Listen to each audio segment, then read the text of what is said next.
as you have done your research, what would be your prediction of cybersecurity situation in 2021? We cannot ignore the impact of the COVID-19 pandemic. It has impacted the cybersecurity as well as the privacy landscape. So companies have rushed to digitalize their business to put in place work from home or remote work measures, and without necessarily ensuring proper security measures. So this is going to continue as part of our predictions for 2021, because companies, they will look for new ways to conduct business in the post-COVID-19 world. And as we know, business models will have to change, especially traditional businesses, right? So imagine as part of our prediction, imagine what needs to be done to allow access to your company's resources, conducting meetings online, interacting and sharing data with customers and suppliers, performing online transactions, or even designing new business processes.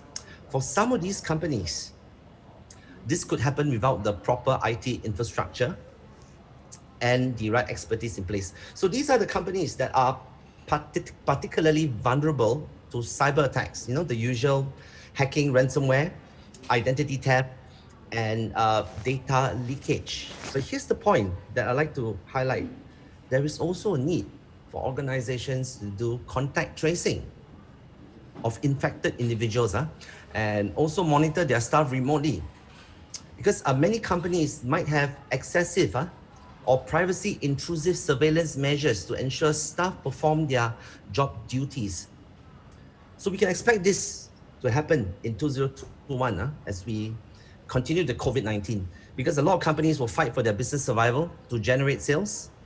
But here's the thing, personal data might also be abused and used without consent of the individuals.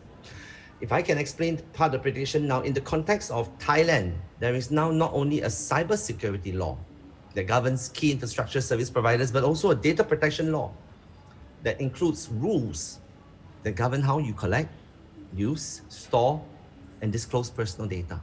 In fact, the new Personal Data Protection Act of Thailand goes into force next year, as you know, in May. So that means that if organizations suffer a data privacy breach or cyber attack, it is the PDPA that will go after them. Okay, I see. It's very good that you point out the risk coming up with COVID-19, and especially in regarding with data protection.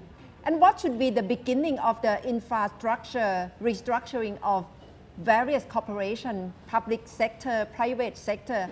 What should they begin in order to cope with the risk of data protection coming up with COVID-19?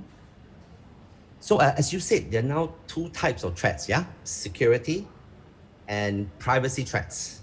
So I've got three letters to sum this up that organizations should be prepared to do. Is GRC, governance, risk management, and compliance when it comes to relating to personal data. So G, let's talk about G, governance. So all organizations should put in place committees to govern and protect personal data that they hold. Today, there's not a lot of focus on personal data, Second one is risk management. So organizations should also identify all the common privacy and security risks that is unique to your organization. For example, you might have an online portal, a website or application. Do a penetration test. That means you ethically hack into your own software to look for vulnerabilities that a cyber attacker can exploit. Then get your developers to fix the gap. Now, it is obviously expected that all proper security measures and access controls should be put in place by your organization. So that's our risk management. And finally, C is compliance. So I referred to this earlier. In 2021, companies will need to comply with the requirements of the Thai PDPA. That means putting together policies and procedures to protect personal data, not just in their IT infrastructure. Regulators expect your organizations to demonstrate accountability if you get into trouble with the law, right? So finally, let's talk about privacy threats. What organizations can do is to do a risk assessment and identify if your organization is collecting, using, disclosing data excessively, using content without consent, yeah, collecting personal data for one purpose, but you use it for another, for example, or even if you are selling data. So these are new skill sets that organizations need. Kevin, you must be very much aware of cyber attack in the US, in which more than 40 organizations are seriously impacted from massive cyber attack.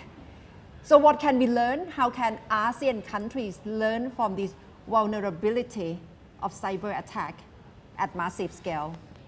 What ASEAN has done is they put together a digital governance framework for the region. Yeah.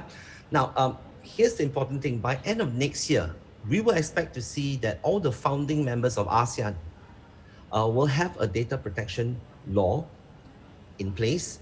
Currently, only Singapore, Malaysia, and Philippines have the law in force. And the Thai PDPA goes into force next year in May, yes. Indonesia is also expected to roll out their data protection law next year as well. So you will get into trouble if you don't look at protecting data or prevent your organization from a cyber attack. So to sum up, ASEAN is already doing its part to create a secure online environment.